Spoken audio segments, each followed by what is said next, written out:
perjalanan demokrasi kita sudah mulai melenceng. Saya tidak apa-apa dibilang tidak mewakili kampus, tapi kami mewakili rakyat. Semoga suara ini didengar oleh Presiden Jokowi, oleh Istana. Bak bola salju, seruan moral dari kampus terus menggelinding. Di Tangerang Selatan, Banten, komunitas kampus UIN Syarif Hidayatullah bersikap di pemilu 2024. Mereka meminta presiden hingga penyelenggara pemilu independen dan menjalankan tugas sesuai aturan.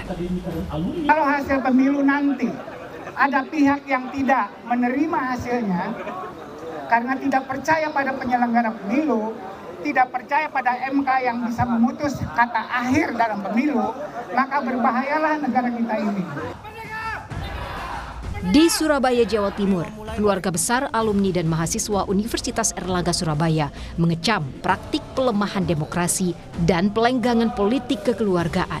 Mereka juga mendesak presiden dan aparat negara untuk menjamin kemerdekaan berdemokrasi serta tidak mengintervensi penyelenggara pemilu dan perguruan tinggi. Kampus ini hanya memberikan seruan moral. Kami tidak melakukan tindakan-tindakan politik praktis. Seruan moral ini adalah sebagai bingkai dari seluruh moralitas bangsa ini untuk menjalankan demokrasi. Itu semangat kami. Semangat yang sama digelorakan Sivitas Akademika Universitas Brawijaya Malang. Guru besar hingga mahasiswa Universitas Brawijaya Malang membacakan pernyataan sikap akademisi terhadap kondisi bangsa yang sedang tidak baik-baik saja. Mengimbau pemerintah, DPR, MK, dan aparat penegak hukum untuk tidak menjadikan hukum sebagai instrumen politik sehingga hukum alpa dari nilai-nilai normal dan etika. 3. Mengimbau pemerintah pusat, pemerintah provinsi, kota, kabupaten, kecamatan, dan desa agar tetap menjaga etika berdemokrasi, netralitas, dan menjaga suasana agar pemilu tahun 2024 berjalan luber dan jurdil. Kritik terhadap pemerintahan Jokowi juga datang dari Jember, Jawa Timur. Civitas Akademika Universitas Jember menuntut penghentian politisasi kebijakan negara. Petisi ini bagian dari deklarasi seruan moral untuk menyelamatkan demokrasi di Indonesia. Semoga suara ini didengar oleh Presiden Jokowi, oleh Istana, oleh KPU, oleh Bawaslu, oleh DKPP, dan seluruh masyarakat luas yang menginginkan nantinya pada pemilu 14 Februari itu betul-betul berlangsung dengan sangat bebas, tanpa kekerasan, tanpa intimidasi. Suara kampus sampai juga ke telinga Wakil Presiden Ma'ruf Amin di Abu Dhabi, Uni Emirat Arab. Menurut Ma'ruf, gerakan kampus harus jadi perhatian pemerintah.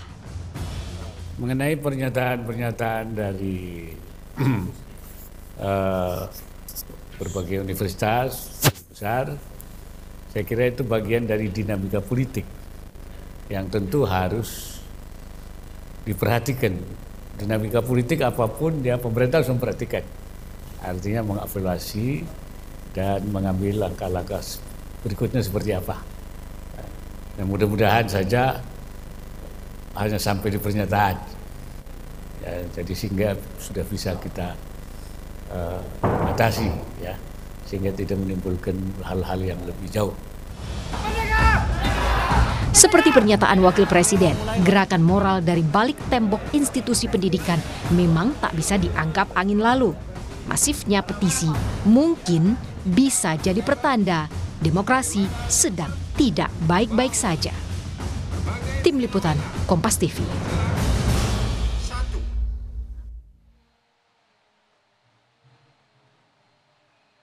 Ya, saudara, bak bola salju, seruan moral dari berbagai kampus ini terus menggelinding. Mereka meminta presiden, kemudian juga pejabat negara, penyelenggara pemilu untuk nantinya bekerja sesuai dengan aturan yang ada. Kita akan bahas sore hari ini soal petisi yang diberikan akademisi untuk Presiden Jokowi bersama dengan pakar hukum tata negara Universitas Bayangkara Jakarta Raya, ada Prof. Juanda. Selamat sore, Prof. Juanda, langsung saja menurut Anda apa yang harus dilakukan oleh Presiden kemudian juga pejabat negara menanggapi dari petisi yang diberikan oleh akademisi ini, Prof?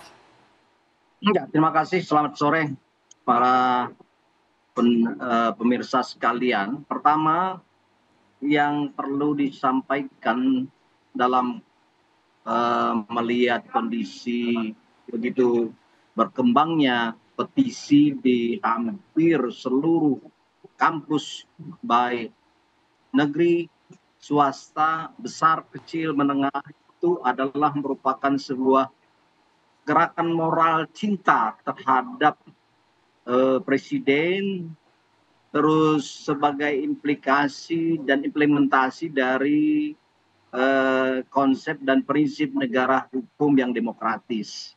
Yang selanjutnya tentu kalau ditanya apa yang harus dilakukan oleh Presiden, tentu sebagai kepala negara, sebagai kepala pemerintahan yang dipilih oleh rakyat, dan jangan lupa Presiden itu adalah mandatnya dari rakyat. Tentu kalau rakyat sudah bersuara, suatu kewajiban dari Presiden untuk mendengar, bahkan memperhatikan ya bagaimana suara rakyat. Dan rakyat itu sendiri bukan sembarang rakyat, yaitu para kalangan akademisi, intelektualitasnya tinggi, dan tentu saya tidak meragukan bagaimana netralitas dan komitmennya terhadap penegakan konstitusi ya.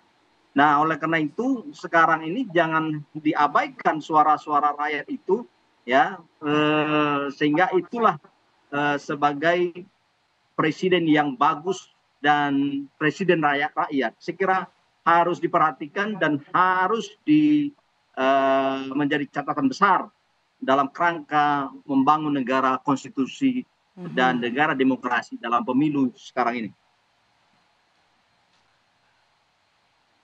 Halo? Oke, dalam petisi dari para akademisi ini kan menyebut soal isu etika, kemudian juga isu netralitas yang jadi kekhawatiran daripada publik, dan kemudian yang jadi penting adalah soal kekhawatiran akan penyelenggaraan pemilu yang berlangsung jujur, adil. Menurut Anda, apakah isu ini masih penting, Prof?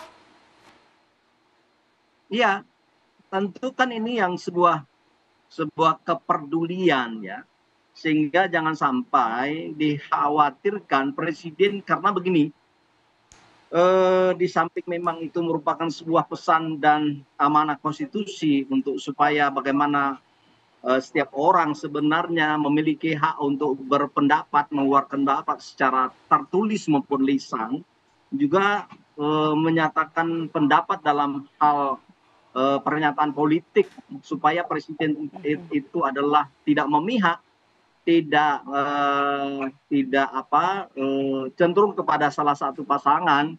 Yang dikhawatirkan memang di sini adalah Presiden ya, dengan menggunakan atribut-atribut kelengkapan negara yang dia miliki itu adalah mendukung salah satu paslon. Apalagi memang kecenderungan dan kekhawatiran dari para kelompok-kelompok akademisi, para guru besar sebagai gerakan sosial civil society itu adalah supaya tidak terjadi adalah keberpihakan Presiden itu, sehingga menggerogoti prinsip-prinsip konstitusi, prinsip-prinsip negara demokrasi, prinsip-prinsip pemilu yang luber dan jurdil itu tadi. Saya kira ini adalah harus dilihat secara positif oleh siapa, termasuk pejabat negara. Saya kira tidak perlu alergi. Nggak perlu alergi ya, Prof. Tapi itu kan soal Presiden dan juga pejabat negara. Kalau untuk KPU dan Bawaslu, Anda melihat peran penyelenggara pemilu dan juga KPU terutama dan juga Bawaslu, apakah cukup menjawab kekhawatiran ini, Prof? Kalau kita lihat juga kan harus ada konteksnya ya, putusan dari DKPP kemarin. Menurut Anda Perlukah ini jadi kekhawatiran publik melihat apa yang sudah dilakukan oleh KPU dan juga Bawaslu?